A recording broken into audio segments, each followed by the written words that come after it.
All right, listener. So today we're diving into something that honestly kind of freaked me out a little bit when I first read about it. Oh, yeah. Yeah, you said in this article, Visual Voodoo, the biological impact of watching TV. Mm. And it really got me thinking about, like, how much time we spend just glued to screens. Yeah. And not even, like, what we're watching, but, like, the actual act of watching television could be messing with us. Right, and that's what's so interesting about this article. It really digs into that. Like, not the content so much as the medium itself. The medium, yeah. Flashing lights, the sounds, how that affects our brains and our bodies. Okay, so first of all, I got to know, because when I saw this stat in the article, I think I gasped. Okay. The average Brit is going to spend over 12 years Wow. of their life by the time they're 75 watching television. Yeah. 12 years. I mean, what could you do with an extra 12 years? That's more time than people spend in school, probably. It's unbelievable. It's mind-blowing. And it's not even like a special activity. It's just like background noise in our lives half the time. That's a really good point, and it makes you think about those recommendations. Like from the American Academy of Pediatrics, they say no TV at all for kids under 2. Yeah, I've heard that. I always wondered how, like, strict should we actually be with that? Right. Right. Well, they're worried about how it affects those developing brains, especially with attention. So, like, watching too much TV as a little kid, could that actually cause attention problems later on? Or is that, like, just hype? Well, they've done research on it, and one study looked at over 2,500 kids, and they found a link. Like early TV exposure by age 7, they saw attention problems. Wow. And how much TV are we talking? Like an hour a day, 2 hours a day? Well, get this. For every single hour of TV per day, there was a 9% increase in the likelihood of those attention issues. 9%. That's huge. Yeah. But, okay, back up for a second, though. How does, like, staring at a screen translate into actual attention problems? Like, what's the connection? So our brains are naturally drawn to movement, to sound changes. It's called the orienting response. And it's how, back in the day, we would have survived in the wild. Like, oh, saber-toothed tiger. Exactly. Like, pay attention. But TV, it basically bombards us with those attention-grabbing stimuli, the quick cuts, the zooms, the flashy visuals. It's like our brains are constantly on high alert. So it's like we're training our brains to crave that constant excitement. Yes. And so when we turn off the TV and we try to focus on something else that's maybe not as stimulating, our brains are like, wait a minute, what's going on? So is it just the way that, like, TV shows and stuff are presented, or is it something more than that? Well, it's definitely part of it. But this article also talks about dopamine. Okay, dopamine, I've heard of that, but remind me exactly. Okay, so dopamine is a neurotransmitter. It's linked to pleasure and reward, and those novel stimulating experiences, like you get from TV, that can actually trigger its release. So you're saying every time something exciting happens on a screen, we get a little dopamine hit. Yeah, and that's why we get hooked. Okay, I mean, it makes sense. And that can be a problem, right? Because then our brains might start needing more and more of that dopamine rush to feel satisfied, so we end up just watching more and more TV. And isn't there a connection to, like, ADHD and dopamine? Yeah, you're right. There's a growing body of research that's looking at the link between dopamine and ADHD. Like, some studies show that people with ADHD might have differences in their dopamine systems. So are they saying that if you're already prone to attention problems, too much TV could make it worse? That's what some scientists are exploring, yeah. And they're looking into whether excessive television and all that dopamine that comes with it could potentially make those ADHD symptoms even worse. Wow, so it's like a vicious cycle. It is. It is. And this is just the beginning. Like, the article talks about a lot of other potential links between television and other health issues too. Some of them really surprised me. Like what? Don't leave me hanging. Well, remember how we were talking about those concerns about TV's effects on young brains? Yeah, like literally still thinking about that. Well, this article, it actually brings up some early research that suggests a possible connection between early television exposure and autism. Whoa, hold on, autism. Are you serious? Yeah, it's definitely something that needs a lot more research. Yeah. But it really makes you think about those early years. Yeah, all that screen time. Yeah, what's it doing? Makes you wonder. Okay, so we talked about kids. What about grown-ups, though? Does this article go into, like, how TV affects us later in life? It does, yeah. There was this one study that found a possible link between, get this, television viewing in midlife and a higher risk of Alzheimer's disease later on. Alzheimer's. Okay, now that is scary. Right. How could watching TV, like, how are they even connecting that to Alzheimer's? So the researchers are thinking that maybe it has to do with, spending hours watching TV and not really engaging your brain too much. They actually called it a non-intellectually stimulating activity. So, like, using your brain less could lead to problems down the road. That's the theory, yeah. And it made me think of that other study, the one that compared brain activity during computer games versus like just simple arithmetic. Oh, yeah, I remember that one. That was wild. Right. So they found that doing the math problems actually lit up way more areas of the brain than playing those fast-paced video games. Wait, so, like, adding numbers is better for your brain than, like, Call of Duty? It seems that way, yeah. It's more engaging. And, the World Federation of Neurology, they actually called these findings alarming. Alarming. They said that too much passive screen time, like, vegging out in front of the TV, that it could actually be stunting developing minds. Stunting. That is a strong word. Yeah. Okay, so we've got to be careful with our brains, but it's not just our brains, right? This article also talks about sleep, weight, all that stuff. Yep, it's all connected. All right, so spill the tea. How does television affect all of that? Like, for one, I'm totally guilty of staying up way too late watching, like, just one more episode. Yeah, we've all been there, right?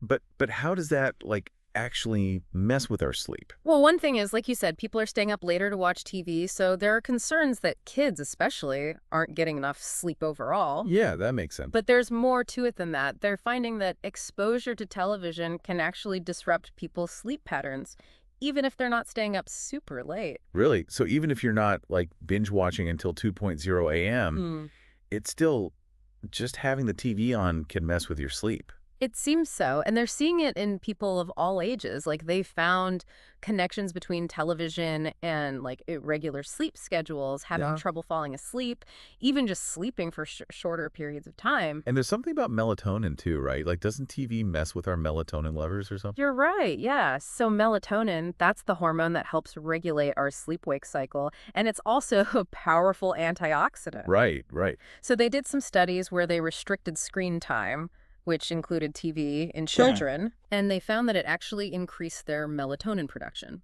Interesting. So less screen time, more melatonin. But, okay, what happens if your melatonin is messed up? Well, besides making it harder to sleep, some studies show that low melatonin levels might be linked to a bunch of health issues. Like, some say it could even up the risk of cell mutations, which could lead to cancer. Wow, oh, really? And there's even some talk about it maybe contributing to, like, early puberty in girls, but they need to do more research on that. Wow, okay, melatonin is way more important than I thought. Right. Okay, so we've got the sleep thing, but what about the weight and, like, metabolism stuff? I know a lot of people who, like, they pack on the pounds just from sitting around watching TV all day. Yeah, and it's a big problem. In fact, there's been a ton of research all over the world that has actually identified television exposure as a major player in the obesity epidemic. Really? Yeah, they did one study in China and found that for every hour of television that people watched, the prevalence of obesity went up significantly. So is it just that people are, like, less active when they're watching TV?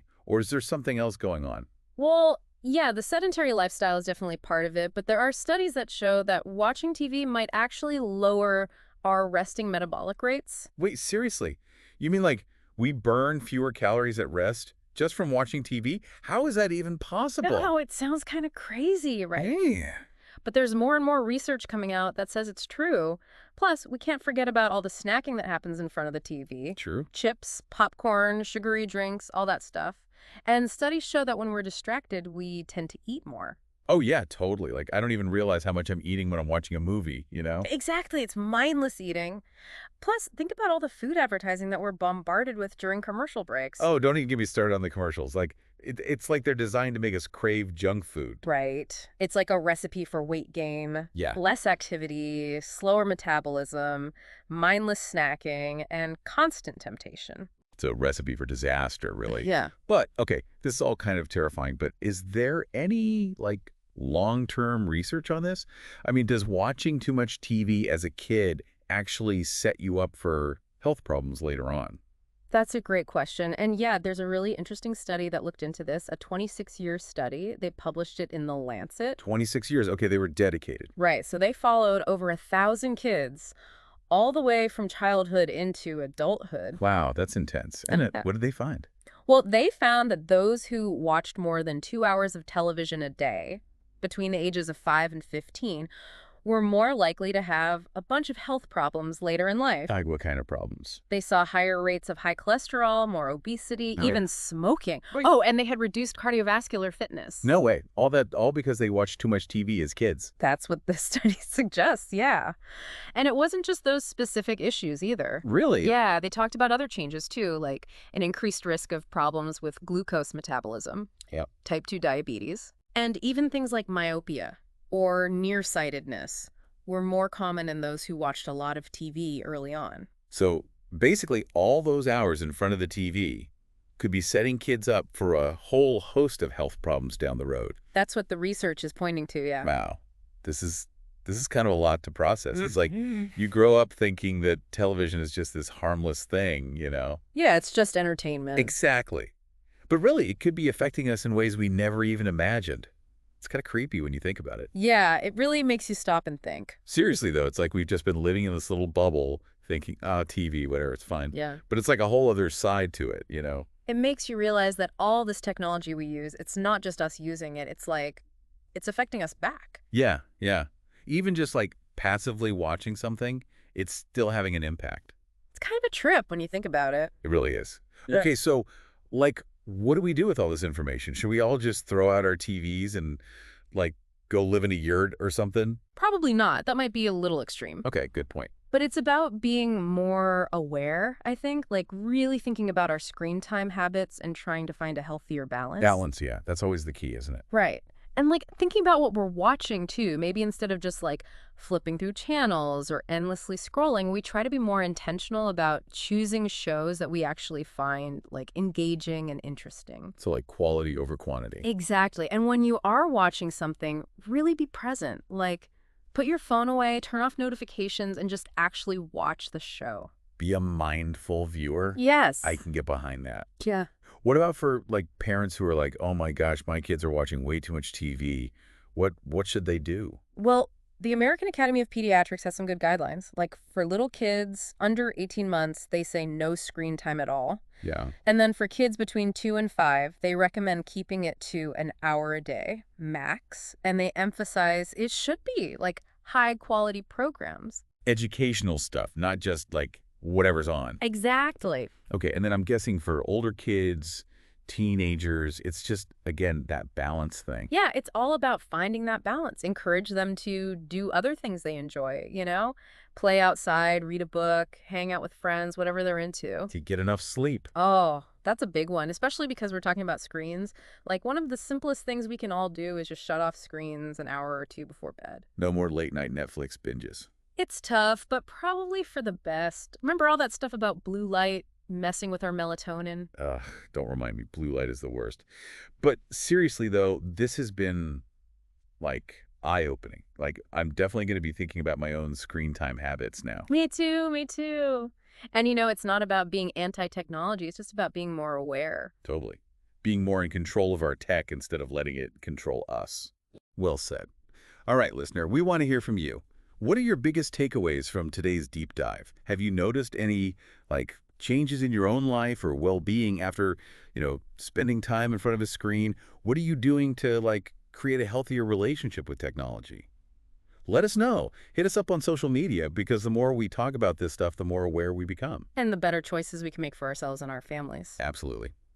All right, that is it for today's deep dive, listener. Thanks for listening, and we'll catch you next time.